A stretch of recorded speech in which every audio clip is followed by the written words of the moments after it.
Hello, my sweet little chicken nuggets on the internet. I am so excited to chat with you today because we're going to go deep on how to overcome imposter syndrome when you are in a room full of people that are more successful than you, or smarter than you, or maybe more beautiful than you, and all things in between that you did all of this work, all of this inner work. Maybe you just listened to the previous episode around becoming that girl, and you walk in the room and you're like, I've done all this inner identity work, and you walk in and all of a sudden, all the work that you did at home, you are now feeling like a chicken nugget.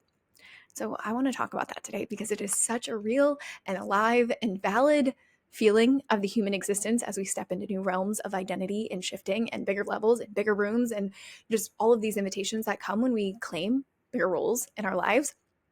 And this is something I've grappled with. Oh my freaking pickle. My whole career of being an entrepreneur, it was like I kept getting invited into these big rooms, and then I'd sit at these tables and have these conversations and be on this journey, and I would be like, I'm 16. Does anyone else understand that? Like, I don't know anything. I don't understand. I definitely don't make as much money as you guys. I definitely don't have the relationships you guys have. I definitely don't know half the time what I was talking about at that time. And I would feel like I didn't belong there. And more often than not, I would self-sabotage myself in those certain situations because I didn't feel like I belonged. And so if that is you, I'm so excited today because you're meant for great things. I want to uncover this. I want to have a human to human chat about this. And if you are new to my world, I'm just even more excited that you're here. Please go binge everything. Go look around. This is like my home on the internet. So please go look through my entire closet, borrow whatever you want. Like these whole journey inside of the Soft Savage podcast has been my unfolding of really stepping into a woman and how to hold being an alpha woman and having a soft heart and being a highly sensitive person and someone who has been through a shit ton of trauma and was told to be really strong but has a really soft heart, and how to find and attract love as an alpha woman and how to scale and automate a business. So I actually had time for that type of love, and lo and behold, I did that with Pre-Housewife Era movement. And also tapping into the soft side. A lot of you relate to me on this. Recently, a lot of you guys have been reaching out in my DMs and I freaking love it. But you have this hard shell with a soft heart and you're trying to tap back into that soft heart by still keeping that like savage side of you alive because it's gotten you ahead. And like, how do you balance both? And just been really cool conversation. So that is what we cover here. We cover branding and we cover identity, we cover relationships, we cover all things in between to help you really step into this soft savage era. And so I'm so excited that you're here. You can extend this conversation over on Instagram. My Instagram is @it's Laura Patricia Martin. So @ITS Laura Patricia Martin. Please, please, please come into my DMs. Let me know your takeaways. This has been so fun. You guys have been doing that. You've been like sharing recordings on your stories. You've been voice noting me. You've just been like really, really letting me into the conversations that you've been having. This podcast thing is so interesting because it's like I'm having a conversation at you while also feeling like I'm having a conversation with you. And so it's really fun when you guys slide into the DMs and let me know where you're at. So do the same thing. Keep doing it. It's so fun.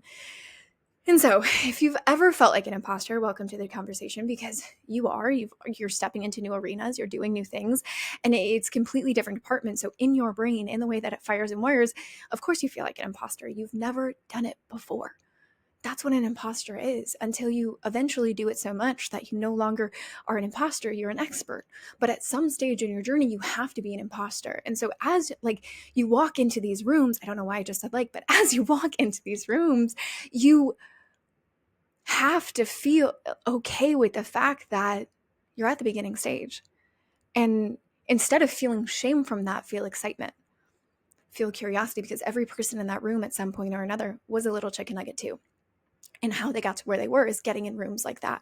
At the end of the day, the way that you expand your nervous system isn't just by listening to podcasts, isn't just by, talking about something. It's being about something. And the way that you be about something is you go and you do something scary and you be around people that are doing bigger things than you so that you can expand the way that you think. You can expand the conversations you have. You expand the way that you see the world in different conversations. This is something I'm so thankful that I did and, traveled the world for 10 years and, left my little home and back in Chicago and to find myself and explore and sat at tables I would have never sat at if I stayed where I was and challenged every thought, belief, narrative that I've ever had.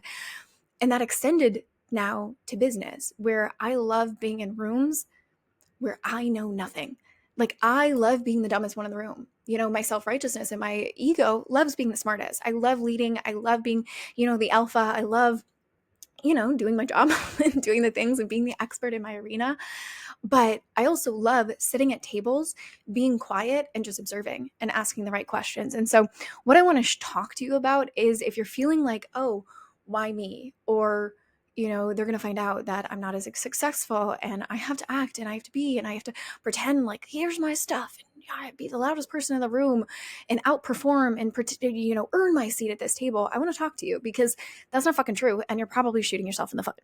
And so a way to overcome imposter syndrome when everyone else in the room is more successful than you is, one, celebrating the fact that you got your cute little tush in that room. This is highlighting, one, you're on the path to success. Like, you are in alignment for the vision that you had for your life. The fact that you're getting that invitation, however it is that you got the invitation, maybe you feel like, oh, but I didn't earn it. Like, I got the invitation through a friend, or I got the invitation. I have felt this. Oh, I got the invitation through my partner. Like, he got the invitation, he did the things. And it's like, but your butt is still in that chair. You still got invited. You still are worthy of being in that presence. You still are on the path that you told God that you are ready for his assignment for you, and you are walking in alignment. It doesn't matter how you got that invitation, you are there. How can you now honor that invitation versus shaming it, telling yourself you're less than, telling yourself all of these stories so you shrink your power versus stepping into that invitation going, I got my butt here. Now what do I want to do with it? And being so proud of yourself that this is proof. This is proof that you are stepping into your assignment from God. And this honestly is just more of an opportunity. What I talk about in pre-housewife era is preparing for what you pray for, right? So as you are stepping into these rooms and having higher level conversation and feeling like a little pipsqueak, you are stepping into the woman that needs to evolve into the person that is actually an energetic match for what you're being called for. Right? That's why I love brand so much. That's why I love identity work so much, because you're evolving your identity. The more rooms that you're into, the higher you start to think of yourself, the different types of conversations you have with yourself. Because the higher level of rooms that you're in, you're just going to see that they don't really know much different than you. They just have a bigger ROI for themselves. They know that they're always going to figure it out, and they have a better foundation of that. And so the more that you're in these rooms, the more that you're going to start to figure that part out. And so knowing, hey, I'm in this room. This is preparing me for what I prayed for. How can I be a student of life right now? How can I take this in? How can I start to digest versus shrinking? You even notice in your body language, you like shrink forward. You don't talk as much. You're kind of off to the side. You're not engaging in conversation. You're not doing things because it's like, oh, I don't have a seat at this table. And it's like, if you got the invitation, you have a seat at that table, and being able to own that power. The next one is stop putting so much damn pressure on yourself. Ditch the pressure you're putting on yourself, because it's absolutely unnecessary. You don't have to prove yourself. You don't have to pretend like you're better than you are, or you make more than you do, and things like that. The higher you go, you realize people don't fucking care about that shit. They care about the person. And if they believe in the person enough, they'll help you with your business. They'll help you scale that. But if you're trying to perform or impress, that gives anyone the ick. If you've ever been on a date, a good example of this is being on a date and they're going too far. They're just like, you can smell the overperformance. You can smell the love bomb. You can smell that this person isn't stable in their actual foundation of who they are and how they can serve you. And you can see right through them, especially when you've done more work on yourself. That's what you're doing if you go into these situations and you're trying too hard. You don't have to try. You really don't. You just have to embrace what it means to be a woman and receive. You just have to have this dark feminine energy about you, where your job as a feminine leader, and in this, is you ask thought-provoking questions. You have a genuine like curiosity level. You just kind of lean back. You don't have to push so hard. You don't have to prove so hard. That's so masculine when you're doing those things. Like, let me prove. Like I watch my man do that. Like he's out in the world. He's bulldozing. He goes at it. He's full force. My job as a feminine woman is just to relax, wait for the invitations, and ask the right questions. That's what you get to do in these situations. You're not an imposter if you're not trying to prove someone that you're not. If you know you're not the most successful person in the room, you have a gifted opportunity to ask questions. You don't have to prove yourself. You just have to be present and ask the right questions. You are gifted an opportunity to be in a room with people that are more successful than you. Use it. And trust me, they love to talk about how they got to where they are, because more people at the top, they love helping people that aren't there yet. And they love talking about themselves. So use both of those to your advantage. Use them. Sit there. You don't have to prove, oh, I made this amount of money in this amount of time, and I did this and I did that. You just have to ask them about themselves. You were gifted a quick little mentorship opportunity at that dinner, at that networking event, at that conference. You're gifted an opportunity to ask really insightful questions, different questions that make you memorable in that moment. Questions maybe that person has never been asked before.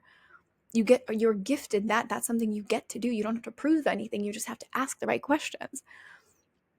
And this is where, number 3 is you use the power of being a beginner when you are the least successful person in that room. Meaning, this room doesn't mean that you're less than. This means that you're growing, right? And if you flip the script, most successful women, they love helping others rise. Successful men, successful humans, what have you. They love helping others rise.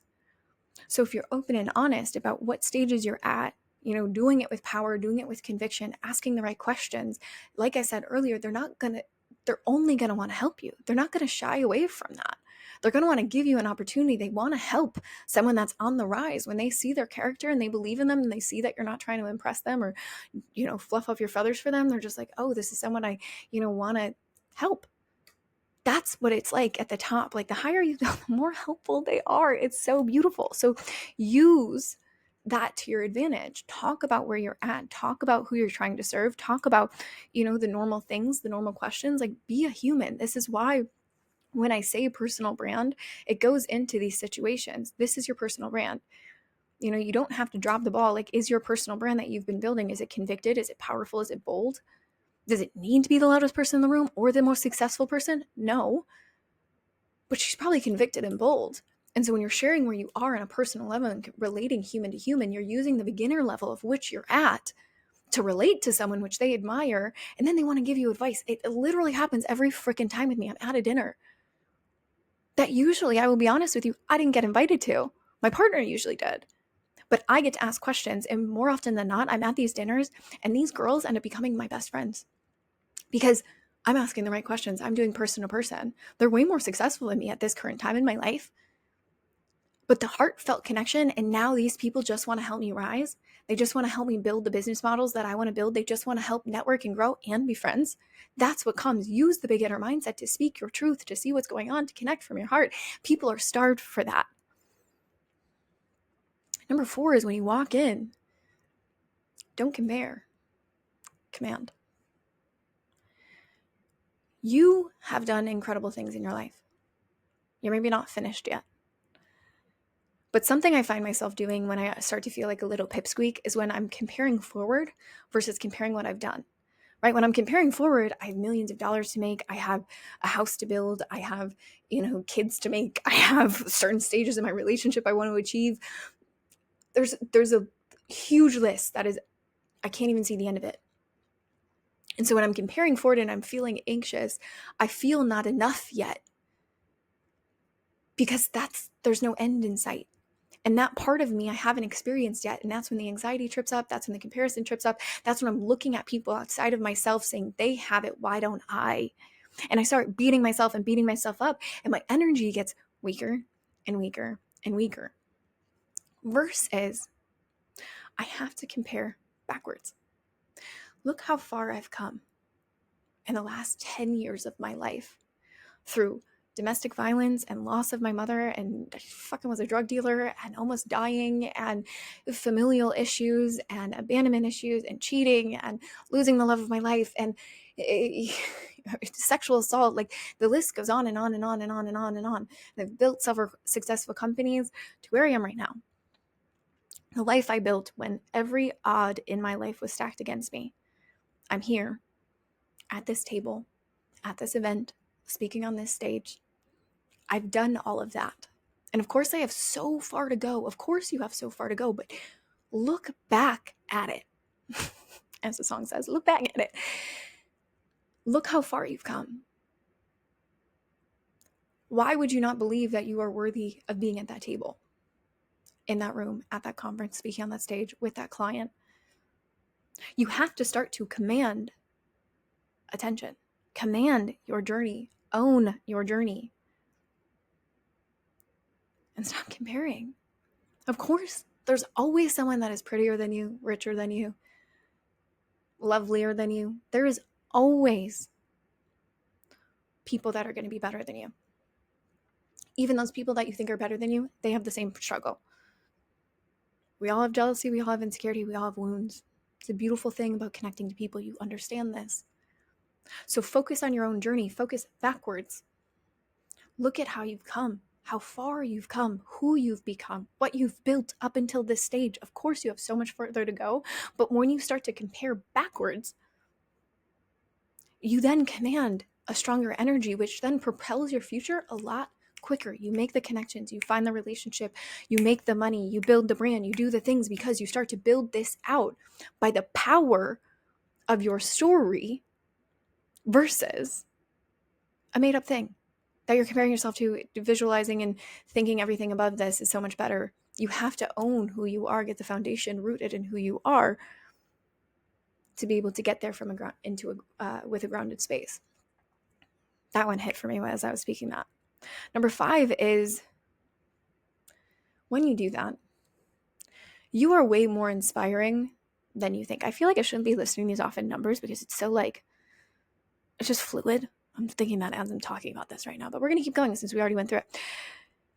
You're more inspiring than you think. When you own your story and you own your journey and you own your heart,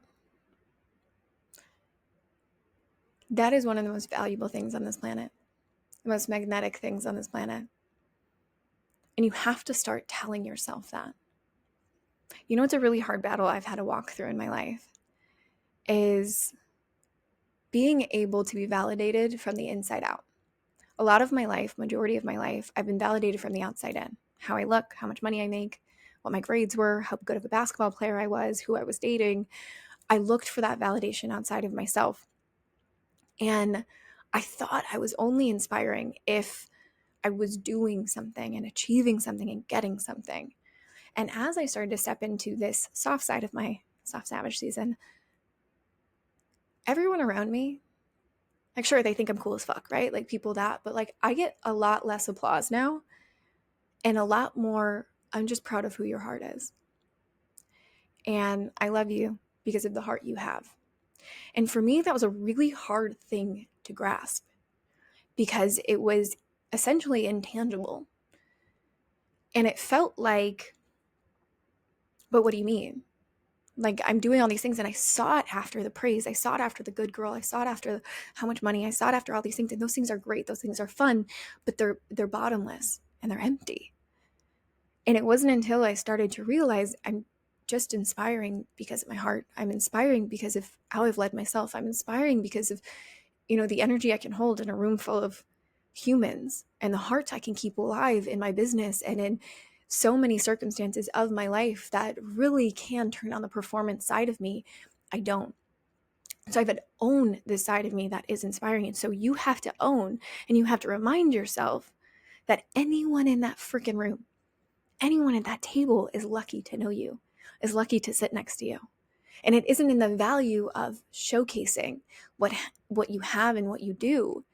It's in the value of the presence. It's in the value of asking the right questions. And it's in the value of owning who you are. That is more inspiring these days than any of the certifications and accolades you can put out there.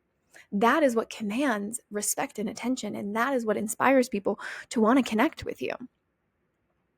And this is why before you jump into any of these situations, it's really important to do some type of grounding practice. I like to, these all things, they're like tangible, like, oh, that sounds great, fucking Laura, like, all this kind of stuff. And it's like, before you go to this, my friend Jess said this, every time she goes to something, she sets an intention. What's my intention of being here? And so I've started to adopt this because I'm not an introvert. I am, which is called an ambivert. I'm very protective of my energy. And so me in networking events, I could not, and I'd be okay. But my partner, and building a local company here with him, and, being in these spaces, it requires us to do that kind of stuff. And so I've adopted this because I have two friends, Ryan and Jess, and Ryan was on the podcast. I'll have Jess on it too, because she's a master connector. I asked her, how do you do it? Like, how do you not, how do you keep your power? How do you do this so well? She told me she always sets an intention before she goes. And so I've started to adopt this of, okay, more often than not, I'm not the most successful person in the room. I'm not the least successful, but I'm not the most successful. So my ego doesn't like that. So I have to ground, right? So I do a little bit of breath work. I definitely take breaks in the bathroom to ground again and hide in the bathroom because I'm a protector and that's what we do. I visualize and I set an intention for what I want out of the event and who I want to show up as. And I start to adopt this alter ego of who I am. This is like the savage. This is why the soft and the savage exists. They're alter egos at the end of the day that I tap into, because at the end of the day, these are the core me. My alter ego is the core me, but really these are the things I step into that are like this perfect version that help me get away from my human core wounds that I have. So I adopt these personas that I built, which is the soft and the savage, and I use them in certain situations. Soft when I need to be soft, savage when I need to be savage. So I step into this alter ego of savage or my soft, whichever one I need at the time. And then I enter into the room. And so when you're looking at these things, like, yes, it's great. Okay, fluff myself up, be hyped. No, I deserve it. I get it. But how do I do that, Laura? Create an alter ego for yourself, because you're rare, valuable. You were born worthy. Nothing has changed. You're unique. You have a story to share. Like all of the things, that's why you became an entrepreneur. But you have to adopt this persona to stay present and grounded in those rooms. You have to put on these types of, I don't know, suits. Like Batman, like they put on these suits, they change, they go into this stuff. You have to have a practice that helps you do that so that you can stay grounded. You can still command connection and attention and do the types of things that make you, and you don't wobble in the presence. Like this is what you do. You have to have a practice to put into place so that you can actually start to own your edge. You may not be the most successful person yet, but that doesn't mean you never will be. And this is why it's so important when you look at, I feel like an imposter. These are the things. This is what I'm feeling like. I bet no one else has to do it. One, yes, everyone has to do it. Even fucking NFL and NBA athletes, like they all put on these alter egos because everyone feels like an imposter. But starting to own that when you feel like an imposter, it just means you're at your edge. It means you're growing. You feel like an imposter because you've never done it yet. The more you do it, the more confident you feel. I used to feel this way about going and speaking on Instagram Lives. I used to feel this way speaking on stages. So I did it. With Instagram Live, I just did it for 365 days. And now when I know I have a speech coming up and I know I have to speak on stage, I do more Instagram Lives because I know now speaking in public, I feel like an imposter. I'm so good at podcasting. I'm so these things, but now speaking on stage, I feel weird.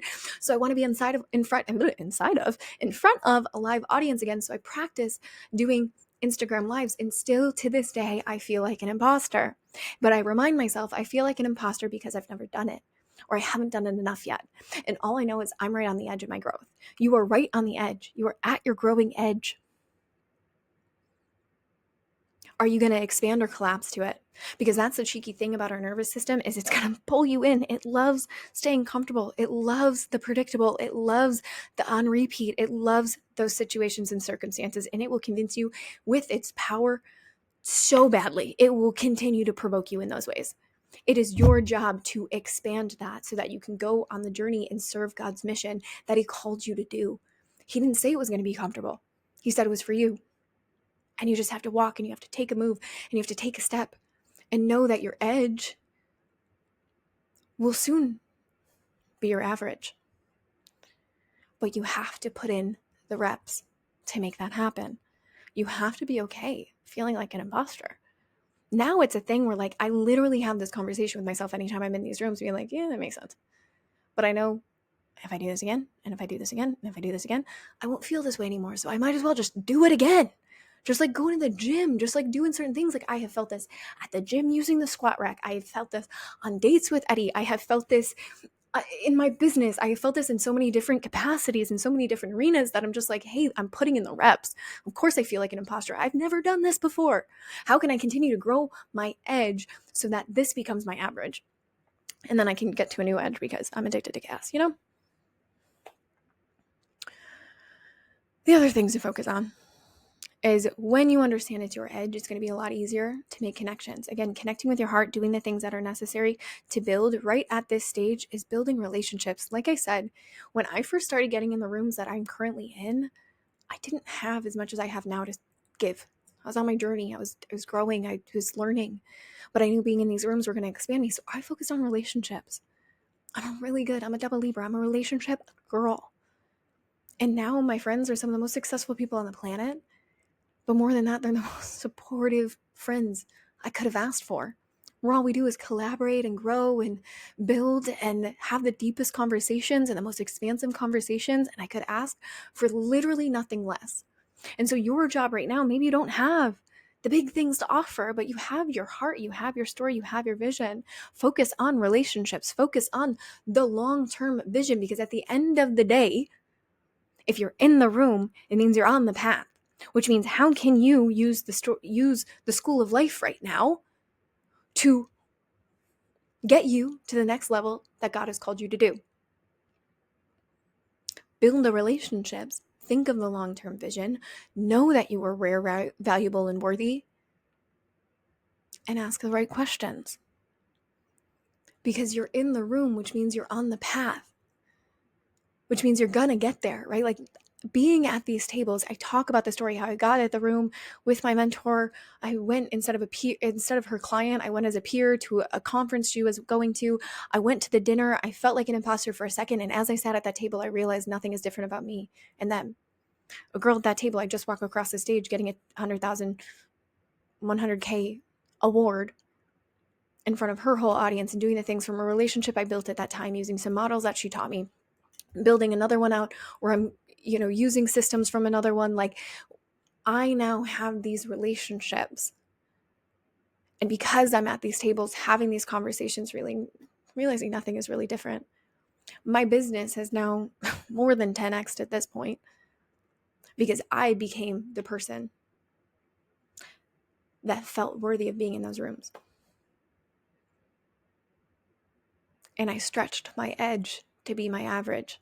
And now I'm stretching my edge again. And so I'm going into containers and I'm just asking better questions, being curious and building relationships. That's how you overcome this, oh, I'm not the most successful person in the room. Good. You don't always need to be the leader. Honestly, you shouldn't. You should really adopt the, I want to be the dumbest person in the room always. Except for in my containers. I definitely should be, leading those. But even then, some of my clients are better at sales than me, better at copywriting than me, better at letting people do that. Learn from people. It's okay. It doesn't mean you're inadequate. It doesn't mean any of these types of things that we start to make it mean. It just means you're at your growing edge. What are you going to do? Succumb to it or grow? God's gifting you the opportunity to grow. Choose it. So my ask of you is, are you getting in the right rooms? Are you growing in 2025 or whatever year you're listening this to? Are you growing, or are you staying comfortable? I need you to get in rooms. I need you to join the masterminds. I need you to get in the containers. I need you to hire the people that you feel like you're not worthy of hiring yet, because that is how you grow. That is how you get ready, by being there. You don't get ready by prepping in silence by yourself and doing the things and fucking journaling it. You get ready by getting in rooms where you feel like a fucking pipsqueak and you rise to eventually become a match for that. That's how you find the high level man.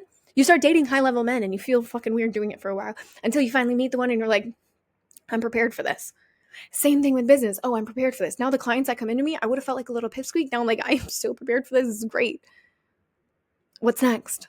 The networking events I go to, all the kind of things, the dinners I attend. Great. What's next? I've prepared for what I prayed for. Are you? That's your job. Prepare for what you're praying for. Become the woman that's a match for the things you're praying for in 2025. That means be the dumbest person in the room. Get into these containers. Be okay being an imposter, being in a room full of people that are more successful than you, that are more smarter than you. It's okay. It just means you're on your way.